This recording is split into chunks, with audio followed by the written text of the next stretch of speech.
Hey everyone, Phi Farley here. January 10th, got a Best Bet College basketball coming to you in just 1 second. First, let me say thank you to those who have subscribed. Some new subscribers coming in. I appreciate you. I've been doing this for 2 years. For those of you who've been around me for quite some time, I really appreciate you sticking around, seeing it through. Matter of fact, I feel like some of you guys are friends out there after all this time, the comments over the years, and so you know who you are. I really appreciate you. So I just want to say specifically to you guys, thank you so much. I really appreciate it. And for those of you just jumping in, I hope you get some content out of this. My goal has always been to teach, to do the why, not the what. In other words, don't just follow plays, but know why you get to a play, why it's how we cap, how I cap, what resources I use. So that's been my goal the whole time. Sometimes I think I accomplish it more than others, but anyway, that has been my overall goal. It's not been to tout some website or some other third party or some other pay for betting scheme or anything like that.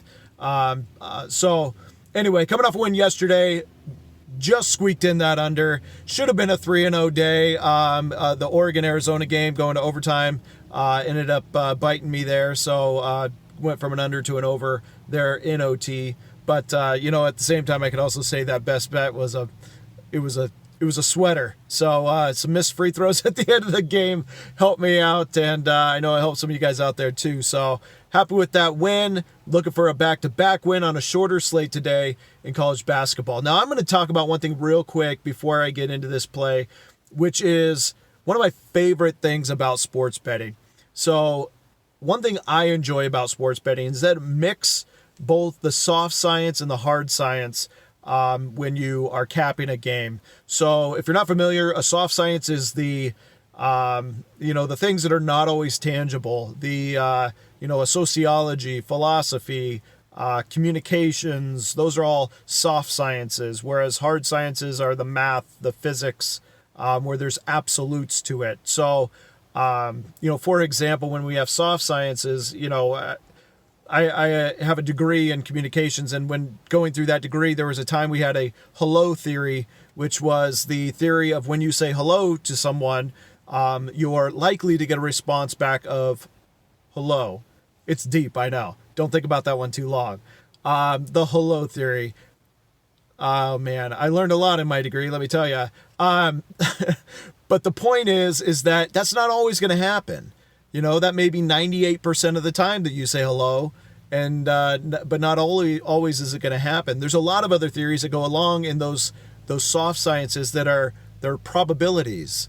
And we get the same thing when it comes to sports betting. There's probabilities. There's likelihoods of things happening. We anticipate certain things happening. Then we have the hard science. Then we have the numbers. We have a record. We have a home record. We have home court advantage. We have resources like KenPom and pregame, and you could use like an ESPN or a Covers or a Sports Insights. We have a lot of different resources that we can use that we get hard data from.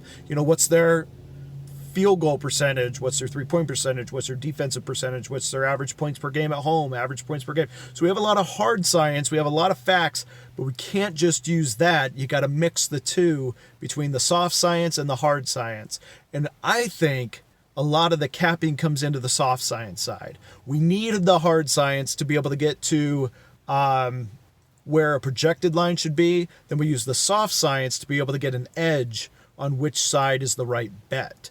So, for example, a sandwich game. They just came off a really difficult game, have a lighter game, and then have another difficult game coming up. Perfect spot for a sandwich play. A featured game against a ranked opponent at home. That's big motivation. That's a soft science thing. The numbers are not going to point to the team that should be favored or have more of the line towards their favor. All right, so now let's talk about tonight's game and see if you can pull out the soft science and the hard science through the capping. All right, so we have Butler going to Providence. Butler, the number 6 ranked team in the country. They're 14-1, 2-0 in the Big East. They've been very dominant with some great wins against key opponents. Meanwhile, Providence sitting at 10-6. They're 3-0 in the Big East. However, they've struggled against some mediocre to better opponents. Charleston, Long Beach, Penn, kind of some mediocre. Then losing to Florida, quality, that's fine. Then beating a Texas, Georgetown, DePaul, and Marquette. Great run the last 4 games.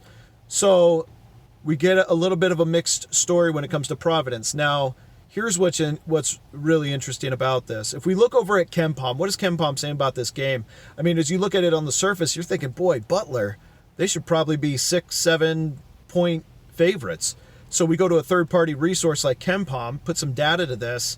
They have Butler ranked 5th in the country at 23.3 points, better than the average team.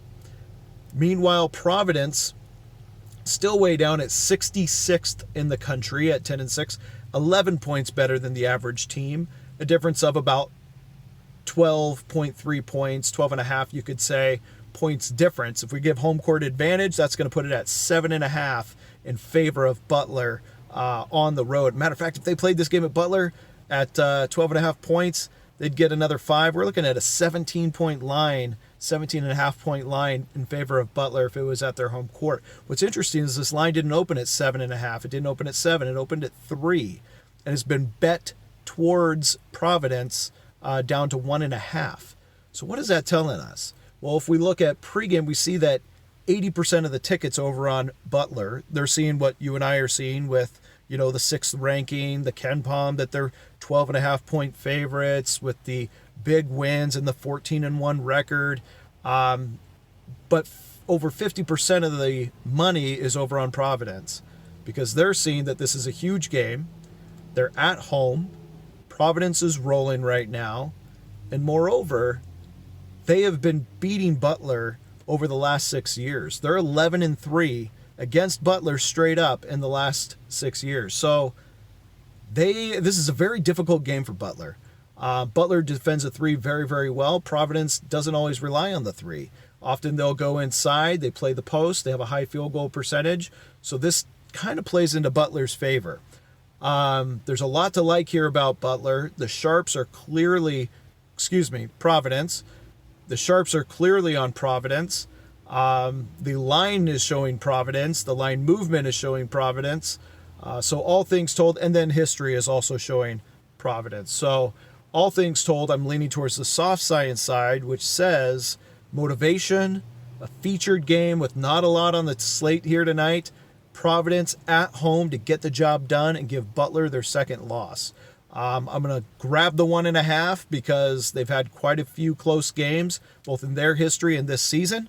But I'm going to grab the 1.5 with the Providence Friars at home here on this game as the best bet of the night. All right, good luck everyone today. We'll see you again soon.